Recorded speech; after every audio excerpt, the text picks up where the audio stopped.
Hi, I'm Joe Davidson with the Sacramento Bee. Welcome every week to The Buzz. We're going to bring you the best of high school sports, big on football. We're going to tell you about the teams, the coaches, the players, the communities, the campuses. High school sports isn't just an event. It's a happening. It's a social thing. Welcome, everybody. We did that little video bit with Javier Mascarenas of the Sacramento Bee before the season opener, Monterey Trail Folsom, and it was hot, and then we had smoky skies, and here we are 11 weeks later, ready for high school football playoffs. Can't believe it's here. Glad you're with us. So the Sac Joaquin section is the second largest section of the 10 in California. So there's a lot of schools. We've got about 200 schools in this section. 80 are in the playoffs over 7 divisions. That's the largest school, Division I, to the smallest in Division 7. It's been flushed out over the years. Some people think it's too watered down. Well, there's a lot of small schools that deserve those opportunities to play in the championships and have those playoff brackets as well. So kudos to them. And we're fans of small school football, and we'll talk a little bit more about that in this show. But first, some perspective. It seems like every season, when high school football playoff brackets come out, or basketball or baseball, we get too many coaches, players, administrators. They bemoan their seeding, their opponent, their bracket. Just play. They blow up the section office, and what about this, and what about that, and complain to the media, this or that. Hey, you're in. So buckle it up and just go play, because there's a lot of teams that aren't playing, and some teams won 8 games and didn't get in. We had a 9-1 Johnson High School didn't get in. Hiram Johnson High didn't get in. Strength of schedule, all that formula that helps decide that. So that's if you're in, be in it to win it. So we'll break down the brackets with my editor, my friend Jim Patrick. Cameron Salerno's not with us today. He's up in El Dorado Hills speaking to a journalism class, but I think he's actually probably up there signing autographs and taking selfies. He's a man of the people. And Jim and I will talk about the 106-0 football score from Los Angeles County. Who does that? Why? We'll also break down what happened with Capital Christian and why it lost its court case against the CIF tied to club football. Yes, we've talked about that, but now it's been decided Capital Christian's not in. Is this fair, unjust? A lot of people like to blame. Maybe the adults should sit. Some people are against Mike Garrison, the Sac Joaquin section commissioner. He's not in it for kids. And no, I think he's in it for, enforcing rules. But Jim and I will talk about that in a little bit. With the end of the regular season, I put out a tweet the other day. Here's some of our players of the year for the regular season. So let's take a look at that. And this is all subject to change with the players. But there's Karan Borders of Antelope High School. He was an offensive lineman, and now he's a running back, and he's probably going to have 2,000 yards. His team is unbeaten. Bobby Pyland is our lineman of the year at this point. He was our spring lineman of the year as well. And Rockland's been our team of the year so far, 10-0, first time since 2009, top seed in Division I. There's Anthony Garcia, who will not play in the playoff due to the court ruling. Anthony Garcia of Capital Christian is one of the best quarterbacks I've seen in my years doing this. Makes all the throws, terrific upside, and a good character kid. And then how about a defensive stopper? There's Kai Wallen making a sack against Sheldon. 5 sacks in the second quarter alone. That guy's been dominant. Jesuit's been dominant. We'll talk a little bit more about Jesuit in a moment with some video from Sarah Nevis of the Bee. But I wanted to show a little bit of video of Mesa Verde High School. Did not get into the playoffs, but played the last regular season game of this region late Saturday night in Citrus Heights. And we had a player who went down, and it was a tough scene. And Eli Hernandez he ran for a first down on a punt formation and broke his leg, and he's down. And look at all the Mesa Verde Mavericks. Some 45 guys all ran over to support him.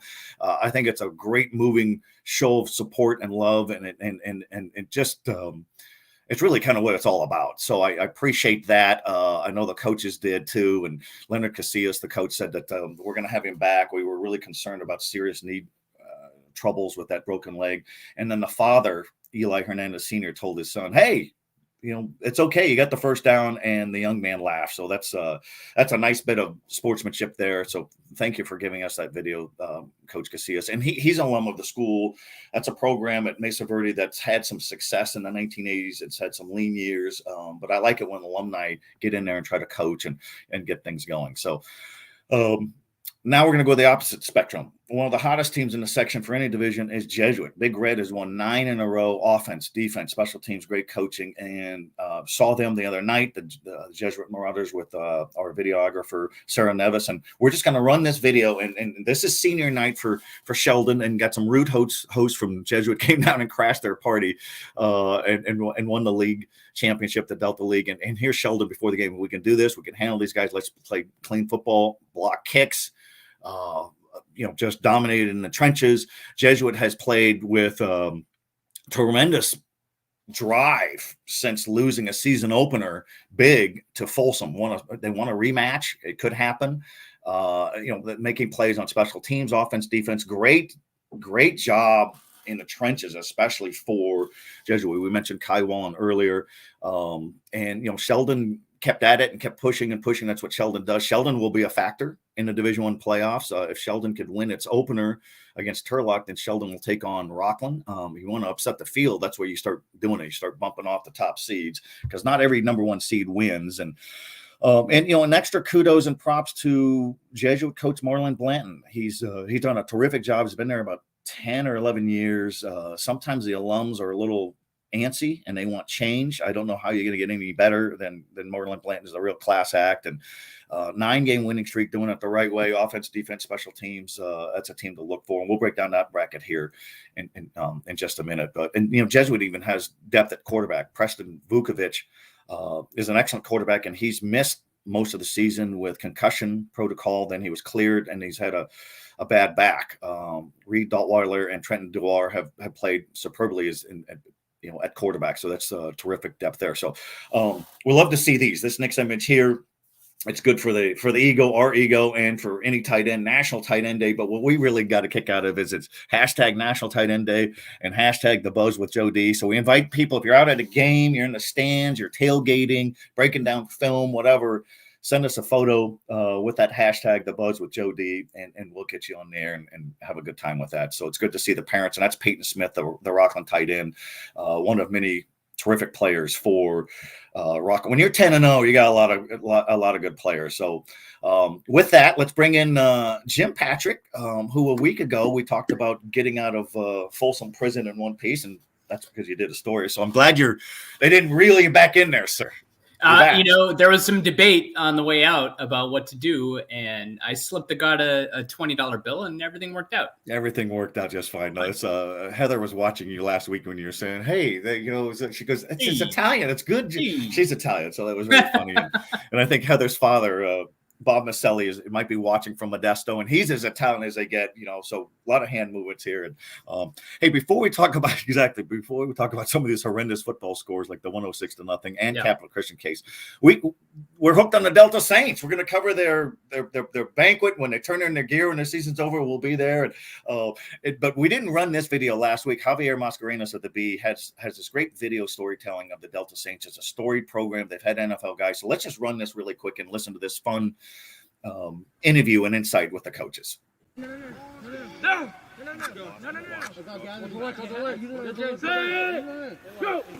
We got quite a legacy here at Delta.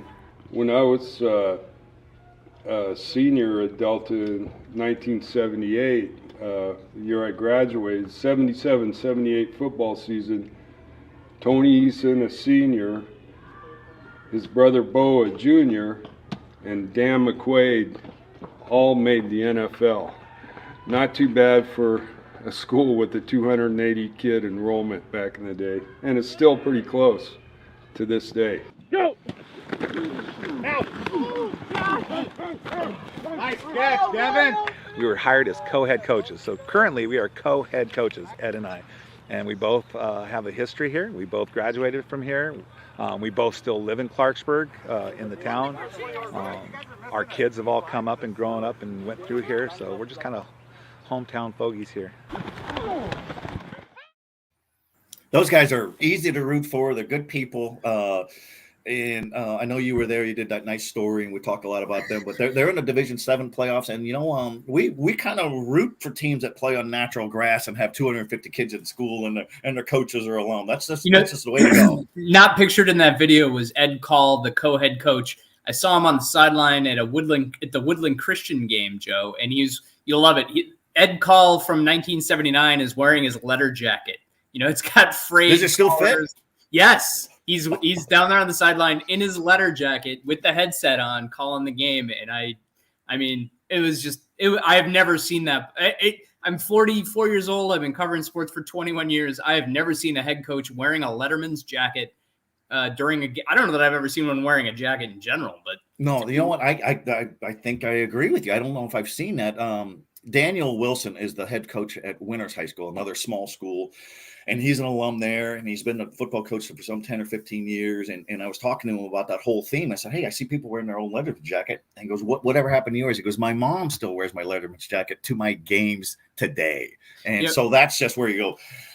That's kind of cool. And even at a little bit larger school, Placer High School is coached by Joey Montoya, who played there. His grandfather was a great coach there in the 70s and 80s. So some of the coaches who come full circle to coach at their alma mater, and so it's really cool. But Casey Taylor at Oak Ridge. That's exactly right. In his first year back at his alma mater, that's right. And Tim Moore just stepped down at Oakmont in Placer County at Roseville. 22 years as a coach there, 13 as head coach, and he stepped down because he's tired.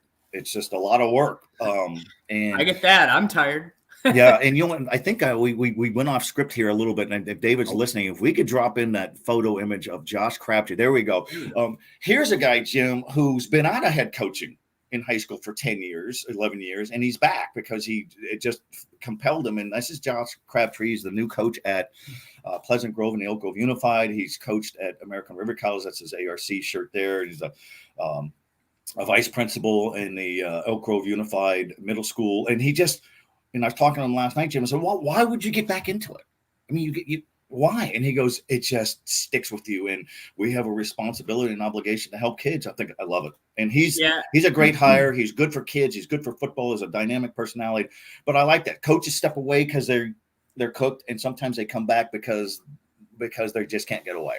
We said, I kind of understand that, Joe. And you and I talk about this covering high school sports in general being like the highlight of what we get to do as reporters and editors. It's more fun for us than a lot of the other stuff we have to do or get to do, depending on your have to do or get to do, depending on how you want to talk about it. Covering high school sports there's something different about it. And it can be a lot of things. It can be sad. It can be maddening. It can be exciting, but I mean, it's never dull. And it's a treat to get to do what we do. And I can see why a coach would want to get back into it. And this, by the way, his hire I've seen a lot of chatter for a lot of hires on Twitter. And this was roundly, very accepted. I saw the Elk Grove longtime sports reporter down in that area was talking John Hall. So, yes. Yeah, this is a big deal down there. Yeah, it is. And he's just he's firm and fair, and he's got a dynamic personality. And he said that what really moved him is he still hears from players from yesteryear. And he was a social studies teacher, a history teacher. And I'm not talking about, hey, when we used to talk about North Korea. No, it's just, hey, you believed in me. And that kind of thing. And Pleasant Grove has had some great seasons and really took a hit this season. Matt Costa stepped down earlier this season, had to deal with, family issues at home. He's going to get back into coaching at some point.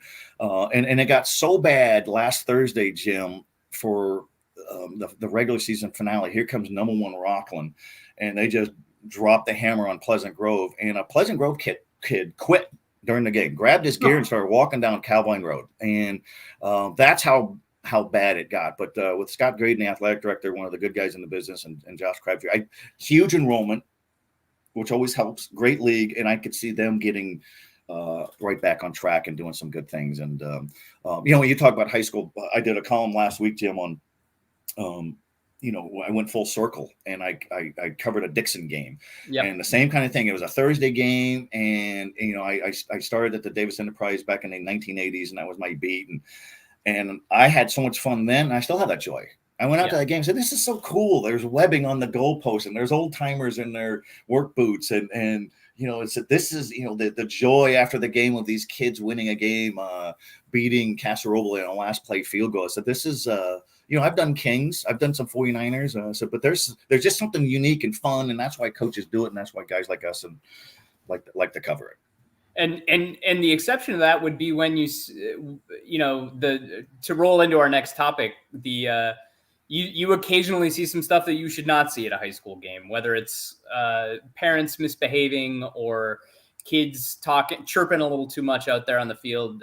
Let's talk about that game down in SoCal, Joe. The 106-0 game. Wow. This was Inglewood over Morningside. Did I get that yes, right? And those are both of Los Angeles County and their rivals. And I wrote about it yesterday, Jim, and you and I on the same page, and said, you don't celebrate this. This is so wrong on so many layers, and wow, you got to be tougher and make stops, and that's the counter argument. And they were blaming the team that lost. Well, when you're up 104-0 and you're still throwing for 2-point conversions and you throw 13 touchdowns, how much is too much? That's too much. That's too much. And I don't know anybody that could even defend it, Joe. I mean, the coach hasn't defended it, and the athletic director, the school principal, released a statement saying it shouldn't have happened this way. I mean, it's indefensible. Like, you're teaching kids bad lessons, number one, right? But number two, it's just utter lack of class, just utter lack of having any empathy for the guys you're playing with. I get that there's rivalries in sports, and I get that you may really hate the other guy you're playing, but they were up 59-0 after the first quarter or something like that. Yes. Shut it down. Go to the running clock. They didn't let the running clock start till the second half. I mean, this is an easy one for us to spike the football on, and I'd love to find. You know me, Joe. I'm always looking for that contrarian angle of like, right. We should consider whatever. And no, there's just really no contrarian side to this. This is garbage, and it shouldn't have happened. No, and there was an assistant coach who was on Twitter, and I was just talking back and forth, and kudos to him. I didn't write his name down, and he goes, "Well, I don't know what the big deal is. What's wrong with going for records?" I said, "Well, at the cost of humiliating another team, that's what's wrong with it." Right. And people defend as, "Oh, you got to play better defense." Well, no, this is, it happens in Sacramento. Nobody says anything. Well, it's never happened like that.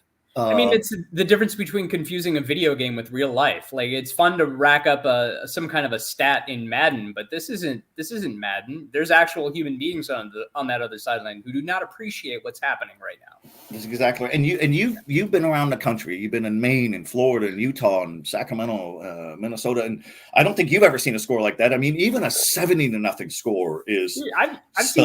I've seen games. I saw a game in August. My season opener was Franklin and Whitney was clearly better than Franklin, and they shut it down in the second quarter, and they were only up 31-0. And I wouldn't say it's beyond classy, but it was definitely the right thing to do in that game, was to bring in the backups, let them get some experience against the other team's first team, even, right? Like, that's good. Your kids are getting some experience. It's valuable.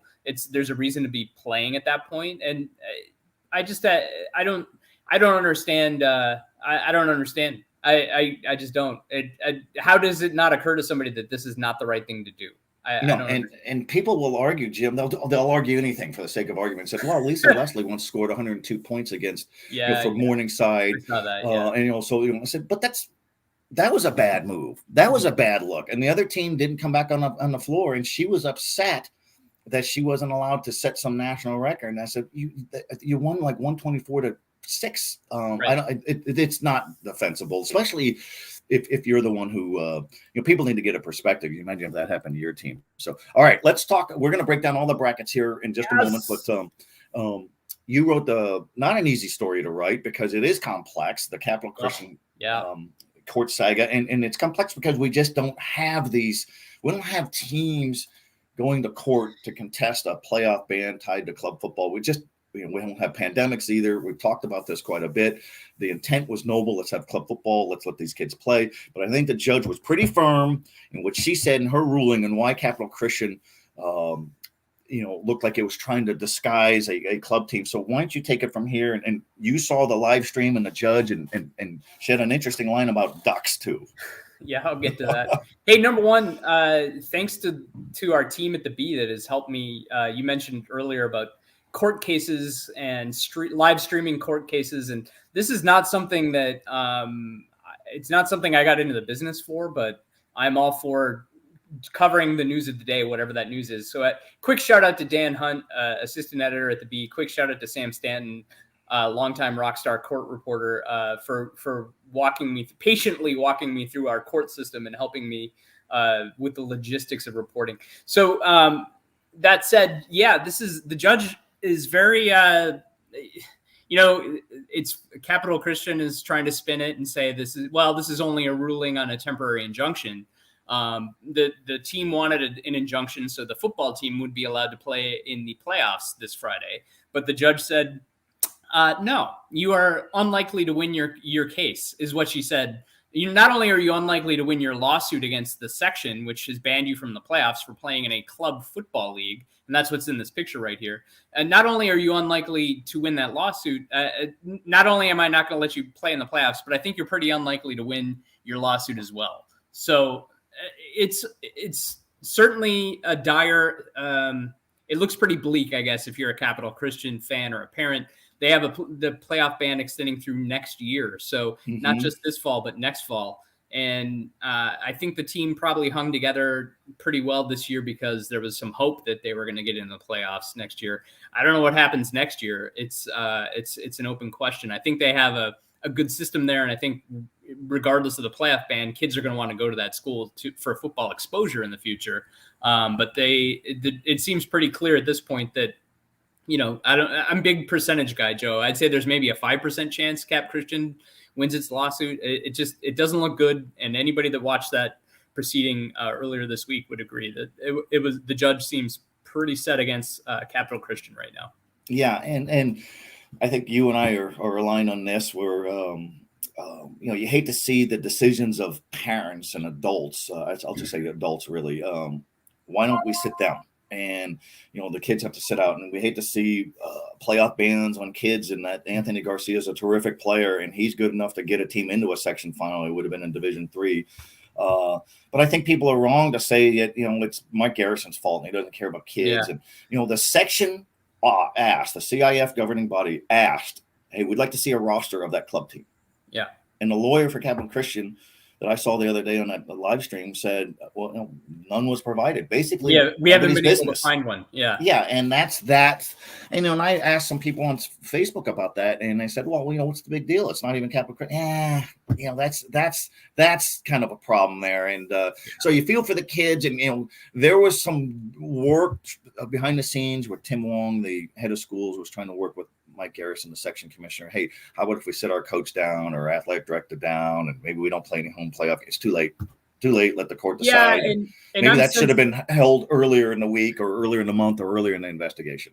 I'm sensitive to kids not playing. I take no joy in the fact that Capital Christian players aren't going to get to play in the playoffs. And that's not exciting to me.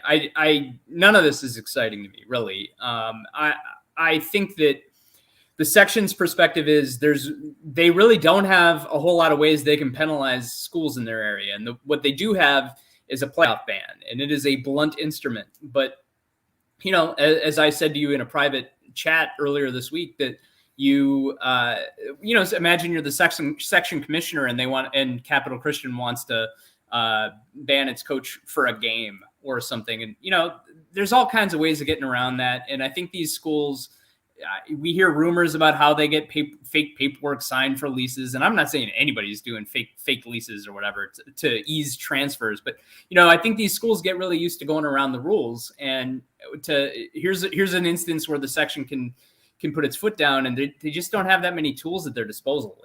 I don't know if anybody has a better idea that doesn't punish the kids and actually punishes the people that, and punish maybe even isn't the right word, but holds the right people accountable. Correct. That isn't this great. Let's do that. I don't know anybody that wants to see this team held out of the playoffs. And in terms of keeping the kids on the sidelines, that's not the goal. And I think on a positive light, Capital Christian and its leadership want to continue to work with the section so this doesn't happen again. The section and all CIF sections will listen to the member schools. What are things you can do when there's eligibility issues and transfers and all that. So let's break some football down. We're going to go in order with the highest divisions. Here we go. This is why we're here. If this image looks small, we apologize. Find a way to expand your screen, full screen. So this is Division I playoffs at the largest enrollment of the Sac Joaquin section. And Jim, let's just bounce off the top seeds. So the top 4 seeds will get byes. Number 1 seeded Rockland, number 2 Jesuit, number 3 Folsom, number 4 Edison of Stockton. So they all have first round buys. And I think it was seeded correctly. How can Folsom be seeded 3rd over Jesuit? Folsom hammered Jesuit. Yeah, that was a season opener many moons ago. Folsom has lost 3 of 4. Yeah, but they don't have their quarterback. You can't crunch all that data. There's no empathy in that regard. Otherwise, every coach would lie. And Jesuits won 9 in a row. Now I'm going to shift it to you. One game of note is Sheldon Turlock. You've seen both teams. And the winner there gets Rockland, the buzzsaw. So when you see this bracket, what do you think outside the buys for the top seeds? Yeah, no, I think outside the buys, we're talking circle that Sheldon Turlock game, because Sheldon's got an offense and Turlock is playing without its star quarterback. And this is a rumor I've heard on the Twitter. Hey, real quick about Twitter, I just want to say I was giving somebody a hard time yesterday. I know he watches the show. The born in Texas gentleman that I've been chatting with on Twitter.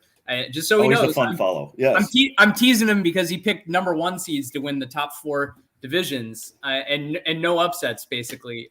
It's hard, man. Picking these games is hard. So I hope he didn't take it too seriously. I could see he probably took it deeply serious, and he'll be served some papers this week. He unsubscribed. He's not watching the show right now. No, he's a fun follow, and I give him a hard time too, because he said, "Hey, I went 9-1 my picks." I said, "You're picking all the easy games." I said, "Go pick the Valley Cordova game." Yeah, come on, that's we threw a couple of those in there.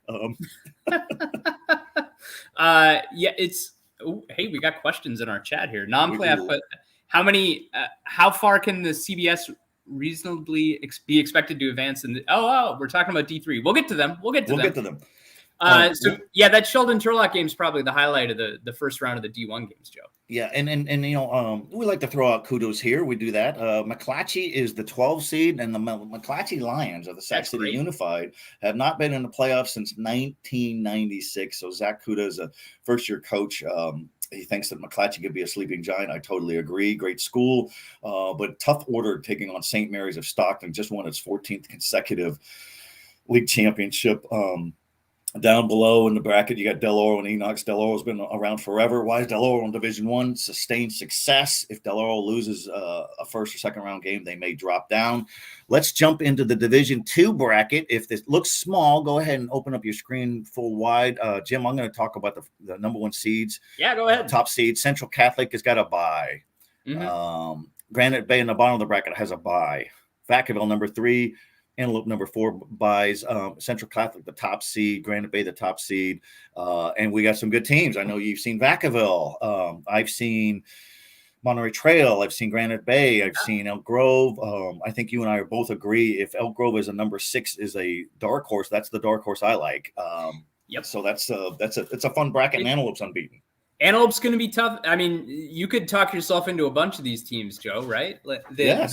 Vacaville and Elk Grove are easy to like. Antelope, all they've done is win this year. It's interesting from that perspective. Hey, Joe, real quick, I got a question. I know readers are asking questions. Here's one that I have for you to answer. Yes, sir. I think I know the answer. Only 4 buys in the first round.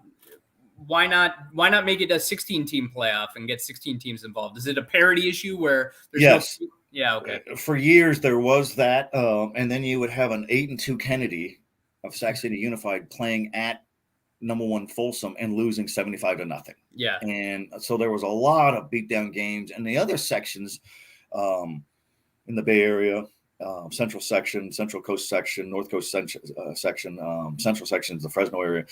They already had buys. So some teams would have 2 or 3 buys or a couple buys. And so this kind of balances it out. And it really just, some of the first round games were just vicious. Could you imagine getting into the playoffs? You're excited and then you lose by 8 touchdowns. So that's the way they did. And the member schools voted on it. So let's just give some buys in there. So I did a story a million years ago about the playoff margin, the margin of victory being higher in the first round than it was during any week of the regular season. So there were, because when you seed it like that, you get the worst teams against the best teams, where the best teams would be cracking on each other at least a little bit during the regular season. So it's I think that we just answered Mr. Brian Rose's question right there. Let's take a look at D3, Joe. Let's talk D3. And if that's Brian Rose, spelled Bryan, yes, that would be a longtime referee, umpire. I saw him at the Sheldon game the other day, and we were talking about 4 or 5 years ago. He was doing a Northern California baseball regional for junior college. He was at Sierra College. Yep. And he was working behind the plate, Jim, and he took a foul ball and it hit him in the neck. And he went down. And he was joking because I've never gotten hit in football. 20 minutes later, he gets clobbered on the sidelines in football, and he got up, and great referee, great guy. He's doing it because he likes doing it. But there's a guy, if you do it long enough, you're going to hit the deck. All right, back to football. All right, here's the Division III scrum. Oakdale, number 1 seed. Trent Murzon has had a powerhouse there for years. Yuba City is a 4 seed. Manteca 3. Lincoln Zebra is a 2. So they all get opening buys. Because Capital Christian is out, the team that benefits are the Burbank Titans. And Eddie Elder, and I'm sure he's proud. He's an alum, and he's had a couple down seasons, but they're right back. So Eddie and the guys are Eddie and the Cruisers. They're doing some good work on 3500 Florin Road. And Sac High, I think, is a team you're going to go see on Saturday. Golden Valley and Merced's going to play at Sac High. That's a Saturday game at Rosemont and the little bowl there. Christian Brothers Rodriguez is a good game. You've seen Christian Brothers. What? Discuss. What do you like? That was a question. How far can Christian Brothers go in this? And it's a great question because to me, they're the biggest question mark in any. Folsom's right up there too, I guess, in terms of question marks. But I think Christian Brothers to me is a big question mark. I expected them to be more dominant this year than they've been, and part of that, DJ Crowther's been hurt, and he might be. He's in the top 3 running backs in the area, no question, in my opinion, having watched it. He's played a lot of wide receiver.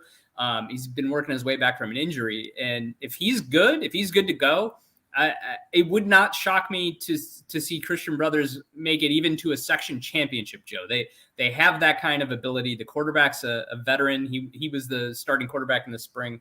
If DJ Crowther gets going and Christian Brothers gets rolling, I certainly don't see him winning a NorCal championship, but they could get into at least in the semifinals if they get hot. What do you think, Joe? I agree. That's a good point. And Philip Bell is a star freshman receiver, is already getting national recruiting interest from places like Oklahoma State. And Jake Elordi is the quarterback you're talking about. Yep. And DJ Crowther is also dominant on special teams and returns. And and here's the thing. Let's say, for the sake of argument, that Christian Brothers beats Rodriguez. Mm-hmm. Christian Brothers would go to Placer County and take on the Lincoln Zebras, who are all about defense, and they just shut teams down. So that's going to be the key.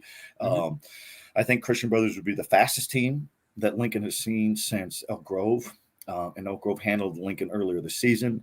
So that would be interesting. And so great early matchups right there to see what's going to happen. And Grace Davis of Modesto is 10-0. How can they only be an 8 seed? Well, there's a lot of criteria, strength of schedule and strength of opponents, so it's not that great. And they're upset. They're feeling disrespected. We'll go and win games. And Oakdale has won championships and done good things. And Nick Afato is a quarterback to look for Yuba City.